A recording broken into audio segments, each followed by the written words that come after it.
Hey, how you doing? Hey, can you hear me all right? Yeah, I can hear you all right. Okay, cool. Yeah, my earbuds weren't working. I was trying to see if I could figure those out. Oh no, you're all good. So you're a Cool. Christian, right? Yeah. Awesome. How long have you been a Christian for? I grew up Christian in high school. I didn't really do anything that way, so kind of left the faith and came back and converted to a different denomination. So I guess I haven't for, I don't know, 4 years. For sure. And what is your denomination? I'm Eastern Orthodox. I grew up Catholic. Okay, all right, I got you. I got you. So, what are your thoughts on anything that you've heard, or any of your thoughts related to the background, the Bible? What is it true? How do we know? Why should we follow it? Yeah, I mean, I think it's easier to prove God than it would be to prove the Bible by itself. I think both are probably doable. I'd prefer to just prove God first, or at least show that there's a contradiction in the atheist worldview. I think that's probably the easiest one to do. So I usually start there and then go to God after the atheist worldview is kind of broken down. Okay. When it comes to proving God, though, I think that you would want to prove the characteristics of the Christian God, no? Not Yeah, just. 100%. All right, cool. But Not a what do generic you God. Yeah, think I would is only prove the Christian God. yeah? Because I think that when we get to like a generic God, then that opens the door all the way up to like pantheism and stuff. I've gotten some very interesting answers with that, so I just wanted to clarify. But yeah, go for it. How do you think that you can show that God does indeed exist? Well, it's going to depend a little bit on your worldview. So if you don't mind, I might ask you a few questions first, and then I can kind of speak your language a little bit better with like which argument I might use. So if you do mind if I ask you a few worldview questions? Sure, I'll do my best to answer. Cool. So like, do you have anything specific on what kind of atheist you are? Yeah, I'm an agnostic atheist. Basically, that comes Okay. out to I have no knowledge of gods, and currently I don't believe in any. Do you think there's a contradiction in the existence of a God, or you just haven't seen enough evidence to show that a certain God exists? I think that depends on which certain god we're talking about. I think given some characteristics of certain gods, we can say that that god doesn't exist. I think there are some pagan gods, that we can look at, for example, and say that their characteristics are contradictory and therefore they can't exist. But I think that there are some gods that like if you want to like define God as some insane being outside of time and space that doesn't interact with us but created us, like I can't say that that doesn't exist. I don't know, you know. Gotcha. Okay. I just had two more questions then. What would it take for you to believe in the Christian God, or what amount of evidence would you need? Yeah, that's a good question. A couple things as I would take. Well, I wouldn't want just one single piece of evidence. I would like a good, solid collection of data and facts to present for the foundation for my belief. But a very good, solid, logical argument would be, I think, the bare minimum. Up unto my own personal experience with a God that I think that if they existed would know what it would take to convince me, and I have done my own prayers to that God with very specific, signs, even things that either help other people or don't help anyone at all. So I'm not asking like, oh, $10,000 in my bank account tomorrow, you're not real, you know. Um, but things that I would know. I would know, and there's no way else that no one else would know, and there's no way that they could be done unless there was some kind of intervention. So I feel like I have both a lower bar when it comes to just a solid logic argument that convinces me more than anything else. To I want some kind of good collection field of data and facts, so scientific, historic, archaeological things like that built up, or my own experience, which I think the easiest way would be if God did interact with me at the very least in one of these signs that I've asked for him. Gotcha. Wouldn't it be more likely that it would just be hallucination, though, if you ended up getting? I'm sorry, you went away for a second. Can you hear me still? Yeah, yeah. Okay. Wouldn't it be more likely that it would be some kind of hallucination then, Yeah, if so something like that was and that's a answered? good question, especially for the last one. The last one is the only one where I would not make it a like a factual statement. So it would be enough to Okay. convince me, and I would be honest about that. But if it Okay. was any of the first two, if I felt I truly had a solid logical argument that no one could refute, or if I had that strong collection of data points, then I would argue it as factual. Okay, gotcha. And then the last question I have is, what's your stance on ethics? Subjective, subjective, certain ethical position you hold to? But like, which certain ethical position are you asking for specifically? Just the one that your worldview holds. So, like, are you asking what my framework is when it comes to Sure. morality and ethics? Okay, so Yeah. like when it comes to things like that, I base it in empathy, and the framework for that is outlined in the well-being of the individual as well as the avoidance of unnecessary harm. Okay, gotcha. Yeah, and do you think is that objective ethics, or would you say that's subjective? No, I think they're subjective. Oh, okay. Um, yeah, I guess I would probably go with the moral argument then, if this is what I'm hearing from you. I don't know if you're familiar with it, or if you want me to spell it out in premises. Just as sweetly as you can. What is the moral argument for God, and why do you think that's the best? Uh, You left Objective again. ethics. I don't know if you're swiping out of the app, but if you are, I can't hear you. So you like went away for like a quick second, and I wasn't Okay. able to hear you. I think my head was too close and it like tapped the screen or something. Can you hear me now? Yes, we're all good now. All right, go ahead. Gotcha. Okay, I'll keep it a little bit away from the screen. So premise one, objective ethics exists. Premise two, only God can ground objective ethics. Therefore, God, specifically the Christian God, is the only one that can ground objective ethics. Why is God the only one that can ground these ethics? Why the Christian God is the Yeah, only thing that can yeah. ground it, or why God in general is the No, only thing that can ground when I know we're just talking about the Christian God. You're trying to prove the Christian God, so when I say God, we're talking about the Christian God. it? Okay. Why is God the only one who can ground them? Well, if ethics is something that's universal, immaterial, and transcendental, then you would need a universal, immaterial, transcendental being to ground it to make it something beyond preference if it's going to be mind independent. Does God have a mind though? Yeah. Because this is the way I see it. When I use these words of subjective and objective, that's what I'm referring to. Is they have to be mind independent for them to be objective. If they are mind dependent, then they are subjective. And so it just seems that God has a mind, and so it's just God telling us his subjective ethics and morals. Which, cool. So what? What makes them Yeah. objective? Yeah, I see what you're saying. So when we say subjective and objective in the Christian worldview, we're talking about human mind independent only, and that's just because the ontology of the human mind and God's mind are very different. So it would just be a category error to put those in the same thing for subjectivism. And I can go more into why isn't just God's preference if you want to, but it would just be a category error to call that subjectivism because it's a very different idea.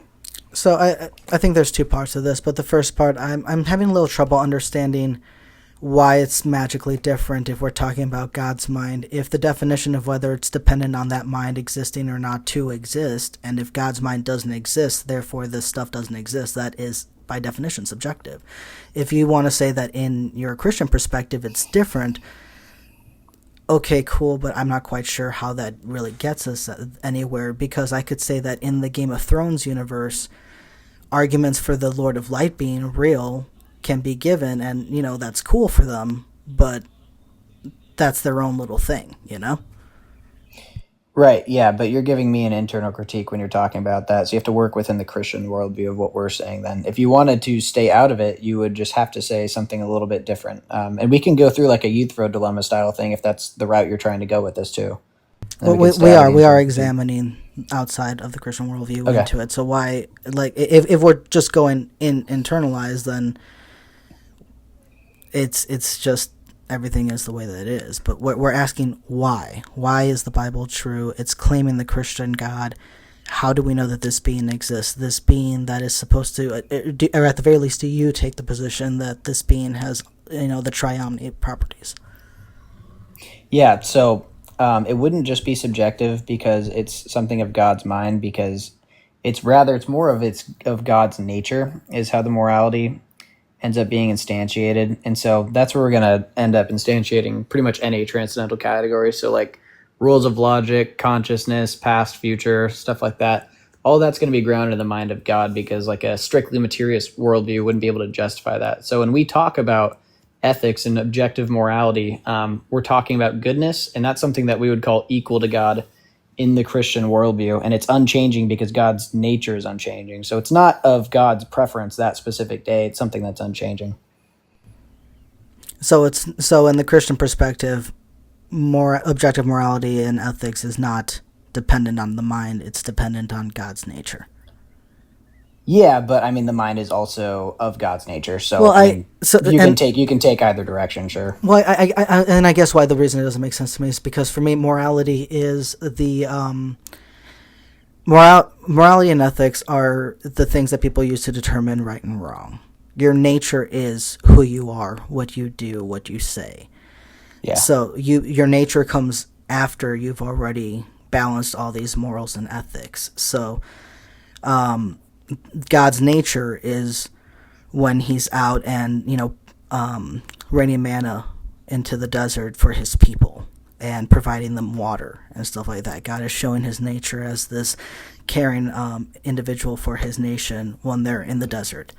That is God's nature. That's a different thing of his morals, where in his mind he's determining whether it's the right thing to give them manna or not, or to punish them or not. So the nature comes after, because the nature is what we see him do, whereas his morals and his ethics are what's happening inside of his mind. Does that make sense? Yeah, I understand you saying that, but that's definitely like not at all the Eastern view on the ontology of God. I don't know where you heard that from or where you got that from, but this is just the way I understand it. Okay, yeah, definitely not the view that the Eastern Church would end up holding. So when we talk about goodness, that's something that's flowing from God's nature. So goodness is an objective thing that's just out there in the world from God's unchanging nature. And so that's all to where truth itself is instantiated. So when we talk about goodness and truth and God, that's all really in the same vein.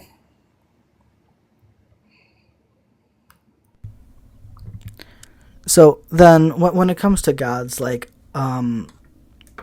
if we're saying that his nature is the quote-unquote objective moral sense, then when we look at the things that he does with his nature, he uses his nature to do, then how is it that we can say things like, that is the truth or is good or should be followed? Because it would be of God's nature or not of God's nature. That's how we would know if it should be followed or not. I guess I just don't understand, why is it that just because an individual does something, therefore that means it's good and should be followed? Because actions entail goodness or not entailing goodness. I'm a little bit confused on the question. You might have to flesh that out more. Sure. I think that because I think from the Bible's perspective, it's very clear that God has both good and evil traits, and he exercises both. I don't think we would say that. Okay, so it's your position that he's just an all-good individual? Yeah. Okay, so then that does confuse me when we get to certain aspects of the Bible, like, allowing slavery in his law. It's a very barbaric system where he allows people to own other people as property, where they are, unequal and, are slaves forever. Or when he, or when he punishes people by taking the lives of children or having women be raped. These are things that I don't see as compatible with a good and just nature. So how is it that you reconcile that? Yeah, I mean, this is a very different question than from what we were asking before. So if we want to jump out of the Euthyphro dilemma and go to this, we can, and we can go to the more problem of evil section. Well, I think they're tied, because I think if you remember earlier, I said that there's two parts to that. We were focusing more on the existence of God in part one. Part two is, if we're talking about God being the objectiveness for morals and ethics, then we need to take a look at these morals and ethics and how he exercises and practices them and say, is that actually the right way? Okay. Yeah, I got you then. Yeah, I mean, I would first ask, what standard you're calling these things good and bad from, because you already admitted that morality is just something of your preference if it's completely subjective. So I don't know how you could say one of those things would be good or bad. So I'll just bite the bullet and say, sure, whatever you want to claim in the scriptures, that your preference is wrong, that would not be an argument because you're just basing it off of your preference of an objective thing that happened. So, I mean, that just wouldn't end up being an argument then from your worldview. If we want to go to the internal critique and go within the Christian worldview to look at it, you might be able to ask more questions there. But if you're a subjectivist, I don't think you really have an answer to that, or you can't even claim there's a problem with that. You can only just say, I don't like it. Well, the question was asking you how you reconcile it. How do you how do you reconcile? Like, I don't think, or at the very least, and correct me if I'm wrong. Do you think that it's a just punishment to rape women? Yeah. So you asked, or in your question, you said that God has, or obviously has, good and evil characteristics, and so I'm just pointing out that you can't actually say that. You can only say he has characteristics you like and don't like. So I just want to make sure you're asking the question correctly. I think the Bible claims that about God. Right, but you couldn't claim that. So that question is not something that your worldview could even find as coherent, right? Well, I don't claim that Harry Potter is a good person, but I can tell you what the book says. Okay, yeah, no, I understand that, Okay, but like so in your worldview, you couldn't say that that was good or bad, right? I just want to make sure that's the case first. Yeah, I think I could, because I gave you my moral framework, and I think that I could look at this from the outside perspective and judge it, but it wouldn't. I don't think that it should have a bearing on our reality. I can do that again with Harry Potter. Well, right, but your again, moral the framework question, is just your preference. But again, this is the question for you, because you come from this different perspective. I don't think that you think that it's an appropriate punishment to rape women. Am I right? Yeah, and I mean, I'm totally happy to get so there when if we God won't end up doing curses, that. so when God curses someone by having his wives be raped, how do you justify that is a good and moral judgment? Right, no, and I'm happy to answer that, but there's a question prior that we have to make sure ends up getting answered. So I need to make sure and know that you agree that none of those things are objectively wrong either before I end up going into that and telling you why I think that there is an objective justification for it. Oh yeah, I told you to. I already said all this. So okay, I told you when we're coming up to objectives, goods and evil, no. But I think from my moral perspective, it is definitely wrong, and there is no way it could be right. I have already laid that out for you. So now I'm asking from your perspective. You just don't prefer it. So now I'm asking from your perspective, how do you justify and come to the conclusion that it is a good and right justice? Yeah, let's. Do you want to go with a specific one? Do we want to stick with the punishment for the woman? Yeah, in 2 Samuel 12 and 16. Yeah, can you break that down for me? I'm not too familiar with it. Sure. So, you know the story of David and Bathsheba, right? Yeah. Okay, so Nathan the prophet comes to David and says, "Hey, David, I have a story to tell you. There's a rich man with a bunch of sheep, poor man with one sheep. You know, the rich man steals the one sheep because, he doesn't want to sacrifice any of his many sheep for his guest. David says, this is a terrible sin. How could he do this? Where is this man? Bring him to me. I'm going to kill him." And the prophet says, "You're that man. You have all of these wives. You have this whole kingdom. You've got all of these things that God has given you, and yet you took another man's wife." And David's like, "You're right. I did a bad thing. I'm sorry." And so Nathan said, "Well, God forgives you, but because you did this, someone's got to pay. Your infant child is going to die, and your wives are going to be taken, and it's going to be public too." And so later on that same chapter, God himself strikes his infant child with an illness that takes him 7 days to die from. And then in the end of chapter 16, the prophecy is fulfilled when God said, "I will cause this evil to rise up in your house and give your wives to them." His own son grows up to try to overtake his kingdom. And when he comes to overtake the capital, David runs away. And when his son takes over the capital, he goes to a man of God who speaks for God. Even his own father David knew that this man spoke for God and said, "What shall I do?"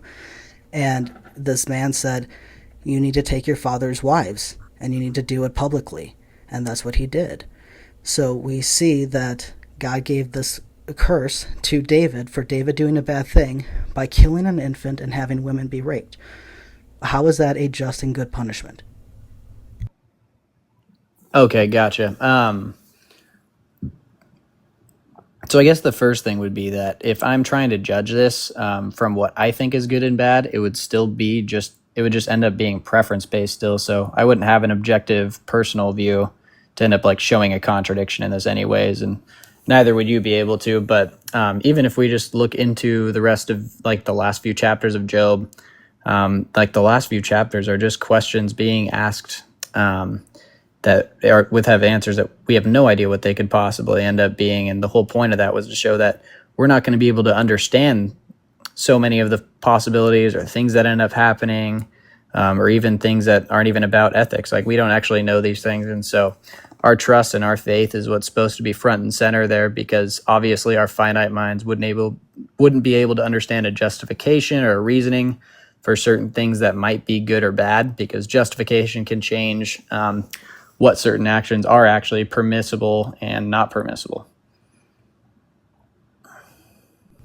So you're saying these are just one of these things we don't know? Well, I'm saying that God told us that our minds are incapable of understanding ethics on that level. Okay. So it seems that what we just got down to is I gave my moral framework and why this isn't justified in it, and you just gave me, we can't know, man. It seems that you're the one. It seems that you're the one that can't ground why you think something is right or something is wrong. You said that raping women would be wrong, and now here you are saying, well, if God did this judgment, we can't possibly understand it, so we don't know. You just basically show me that you cannot ground your quote unquote objective morality, and that what does doesn't grounding make sense mean? To me. By justifying it. Okay, so what do you mean by justified? That's just a synonym. I mean, like an actual definition. Yeah, you didn't show how it's consistent. Consistent. Well, yeah, logically consistent. So you take the position that what God does is good because God is good. God gave this curse where he killed an infant and had these women be raped. So therefore, from your perspective, you have to conclude that judgment was good and just. But yet, when I ask you to justify how you get there, you just kind of come out to, I can't. Just God says that's above my level of thinking. So you don't have an answer. That's really far off from what I was saying. Sure. I was saying can you clarify that? Yeah. If God is the instantiation of truth, we should listen to the instantiation of truth when it says that our finite minds are incapable of understanding. So our answer to the question is of God. It is of truth. So I'm actually giving you the true answer from the human perspective on the question. You haven't actually showed what the contradiction is. You've only just showed that I feel like I don't like this. Well, I can if God exists. We're at the internal critique at this point now.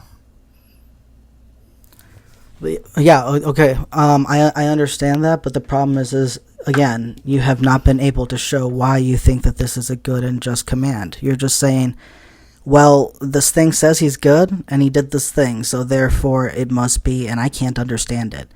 You're just showing how you cannot ground actual morality. And so from my perspective, at the very least, I'm being consistent. Morality is the system that individuals use to determine right and wrong. That, by definition, is subjective because it is reliant on minds. And so that's why it is different. Now, okay, can you show me the contradiction? The problem is, hold on. The problem is that people base their morality in different things. I gave you what I base mine in and what that framework comes out to. Mm-hmm. You haven't done that. You just said, God, because I think so, and he says that he's good. But I have yet to hear an actual framework. Okay, all right. So then let's clarify this. What do you base your morality in? I say the empathy, unchanging nature of God, and you say the unchanging nature of God. My framework for my morality is the well-being of the other individual as well as the avoidance of unnecessary harm. What is yours? Mm-hmm. The unchanging nature of God.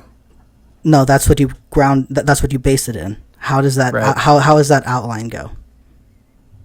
Oh, so like I would probably base it in virtue ethics, like Christian virtue ethics. Which are?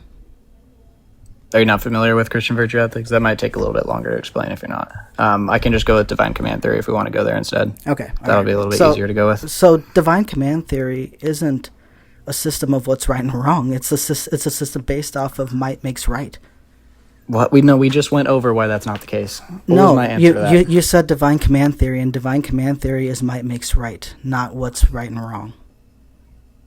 Okay, that would only be the case if morality was up to strictly what God says, but we already went over, and I already told you that that's not actually how it works. Do you remember my answer to why that was? You don't believe that what God says is moral? No, that's still. Do you remember what I said when we were talking about that? When you were saying it was up to God's preference, making it subjective? I was showing you how that's not the case, which would not be a contradiction within divine command theory. Yeah, you said that his mind was different. Sure. Yeah, we'll go with that. So yeah, if it's of God's unchanging nature, then what he says is also of God's unchanging nature. What is that unchanging nature? The logos of God is what we would call it in Orthodoxy. Okay, but what is it? What does it? How does it present itself? Because I don't think that you can say it's good and just, because again, we're seeing innocent people being punished for crimes they didn't commit. That's the very opposite of good and You just. can't say that's not good and just, though, in your worldview. So you keep trying to jump out of this subjectivity. Well, yeah, but now you're just saying my preference is no. So your whole argument is just preference then. Based off of the system I gave, yes, but based your off of preferential system. That's not an argument. Yeah, then. but you don't have any system to say that it's good or my bad. preference is you're wrong. What's wrong with that argument? We're both just appealing to preference now. Justify your preference. Give me the argument for it. Give me the structure of why. It's my preference because it's my preference. That's your argument too. No, it's not. And if you think that's what it is, you haven't been paying attention. Okay, let's go through it then. Okay. When I say that this is my preference based off my moral systems, it is because I have gone through the steps of understanding how is this affecting the well-being of the individual? Is this causing unnecessary harm?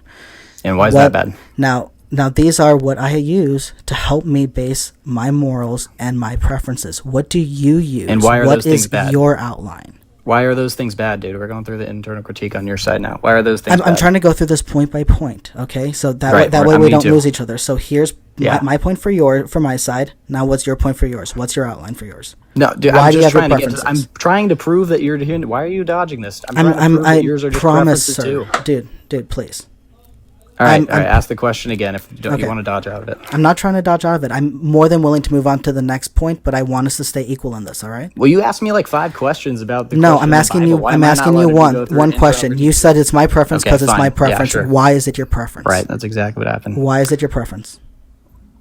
Because I think it's objective truth. Okay, but what is the outline for it? Whoa, that's one question, dude. It's my turn to ask you a question now, right? No, dude. Oh, no, that's not how that works anymore? We're not asking a question for a question. You need to answer the thing. No, all right. Let me go through this again. You and I are trying to compare our worldviews, okay? We're trying to outline our perspectives. Mm-hmm. You and I are both saying A and B. Now, you asked why. Why my preference? And I told you this is how I build my preference. And now I'm asking you, how do you build yours? You're just saying, I think so. No, I need the actual work. Yours is the same exact answer. Oh my God. It's literally just an appeal to preference and certitude. That's literally all it's going to end up being. And I can show you that if you're willing to actually answer more than one question before jumping. And I would love to jump to the next question, but I would like you to actually answer the first question. How can you say that I'm dodging the second question when you won't even answer the first? I literally just did answer the first question. No, okay. All right, fine. I'll answer the question just like you did. It's my preference because it's my preference. Thank you. That's it. Right. That would be the correct answer in your worldview. But it's not. But it's not. This is you trying to twist my words. You're not actually answering the question. Okay. All right. So then actually listen to what I'm saying. My answer to this question is this is how I gain my preferences on my moral basis. I go through with the well-being of the individual and how it's affected, as well as the avoidance of unnecessary harm. And this is what I use to build my morality and therefore my preferences that come from it. What do you use? What are your tools to build your morality and therefore get your preferences on? You can't just simply say, nothing, I just think it is. Show us how you get there.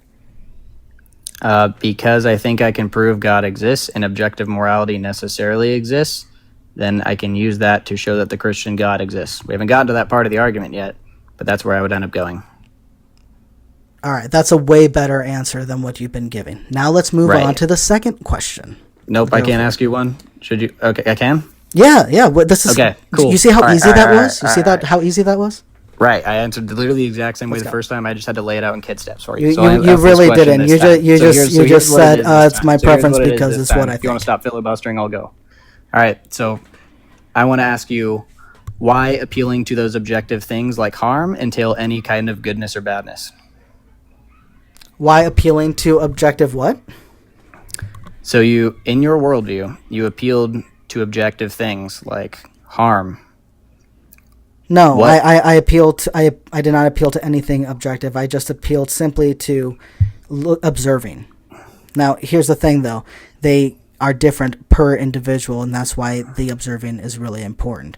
So the 2 points I brought up were the well-being of an individual and the avoidance of unnecessary harm. This covers a lot of things. So when we're looking at the well-being of an individual, does this cause them harm? Does it cause them their well-being and status in life to go up? If we're looking at a homeless person on the street, would giving them a meal help them? Would giving them heroin help them? Let's talk about that. Let's discuss these different things, weigh them out. What is the thing that they need in the situation that is going to help their life improve? And then we look at things like, is it avoiding unnecessary harm? And unnecessary harm is very important because sometimes you do need to harm people in order to help them. Things like broken bones, when they start healing incorrectly, re-breaking them to make them go in the right position back and heal properly will be, in the long run, better for the individual. And why is unnecessary harm bad? Because there's no purpose to it. There's no purpose to it, and all it does is increase the suffering of individuals and therefore put down their well-being. It goes against point one. Why is no purpose bad? I didn't say no purpose was bad. Oh, I'm nice. sorry. Why did you just isolate one single part of my answer and ignore the rest? Because that was the conclusion answer. You just clarified upon it. No, I gave a full answer, and you Sure, are why literally was that full cherry answer picking bad? one part. Why is that full answer bad then? Because if you ignored it, And you here would comes be the circle. inconsistent with the first point, and therefore the entire worldview would be inconsistent. Why is inconsistency bad? Or do you just not prefer it? We're going to find out in a second. You just don't prefer it.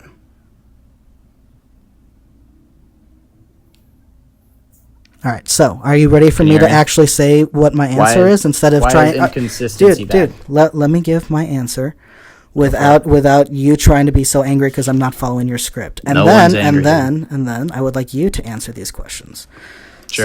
So, yeah, when it comes to the inconsistency of things, it depends on what we're talking about, whether it's bad or not. So if we're talking about a worldview, which we are, if you want to have a solid worldview with valid conclusions, then you need them to be consistent because then they are logical and they have and then their chance of success actually increases. Now, Because let's look you at want to your be logical? worldview. Now let's look at yes. Now let's look Okay, at your so worldview. your preference. Okay. So when it comes to your world, preference, go on. Okay, so when it comes to your worldview, you think that God, for some reason, is this all-good being, even though taking that position makes you say things like women being raped and children being unalived is a good thing. Why? How do you get there? Will it be circumstantial if God has a good justification for it? So you think God can have bad justifications for things? God would be capable of that, but God would never do that. So it was a good judgment to kill this child and have these women be raped. There's a good justification for it. What is that justification? I don't have to know what it is, and God says I don't have the Then you capabilities to can't know what it that is. it's good. All I would have to do is know God exists, But you don't. and we're assuming that for the argument. No, we aren't. Okay, then you're making two different arguments at the same time right now. No, I'm just asking you questions about your worldview, what you believe and why. I'm so sorry if this is too Then much yes. for you. Then Okay. yes, if you're asking me about my worldview, Okay. then yeah. Now because now I let's think God justify exists, these what you things could be believe. justified. Now let's justify that. You're saying that this God exists, and this God, for some reason, even though you don't have this level of understanding and your brain possibly couldn't understand God, you somehow know that he is, even though capable of doing this bad stuff, he is only doing good stuff. How can you possibly know that? Can you ask that again? Okay, so this God is way above your understanding. You cannot possibly even begin to try to understand this God. His ways of thinking way above your brain. and yet somehow you think you can make the objective fact a statement about his nature that he is all good. How can you do that? Because in the Christian worldview, the ontology of evil is not actually a thing. That's just the deprivation of good, so it would be impossible for God to have that. And then also divine revelation.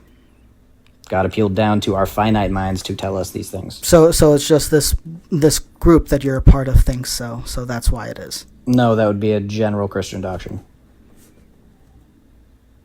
Okay, so this group you're a part of, Christians, think so.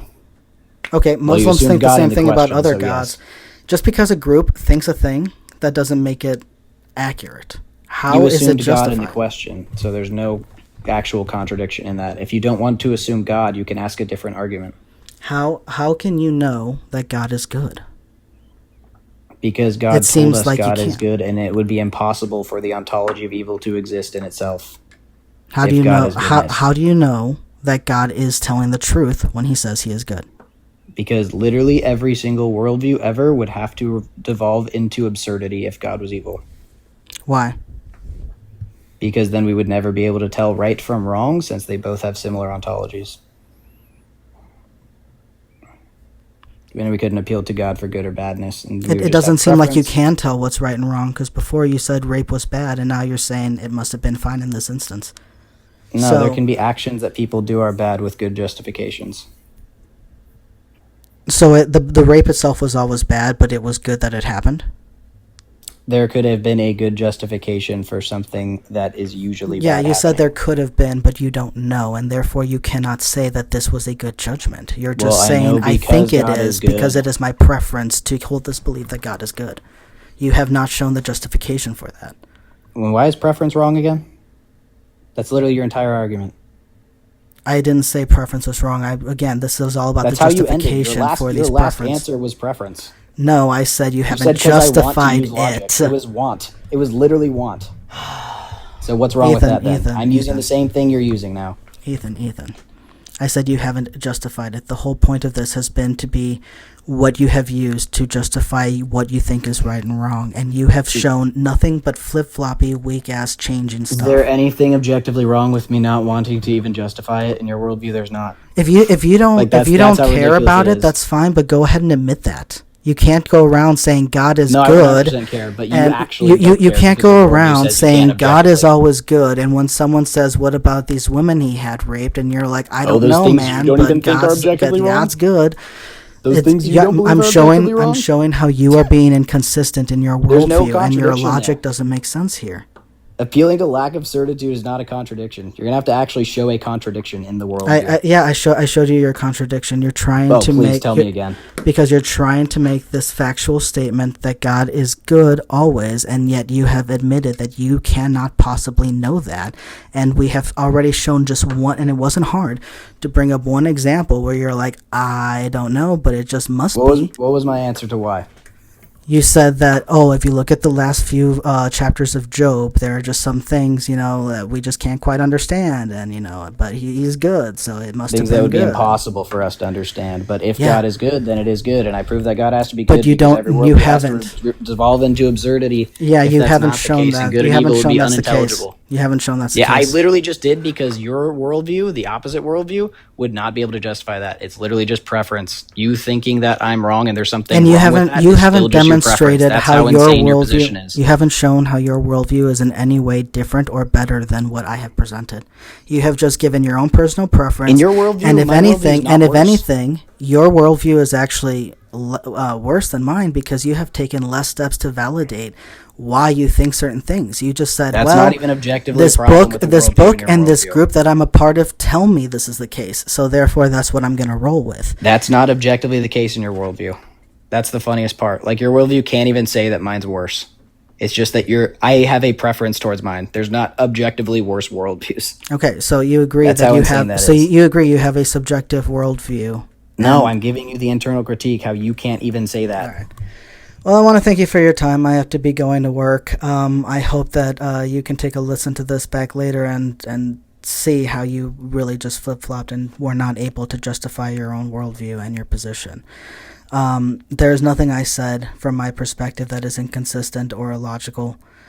And I hope that one day you can actually sit down and think to yourself, why did I just say that raping women is not okay? And then if God did it, it must be good because God is good.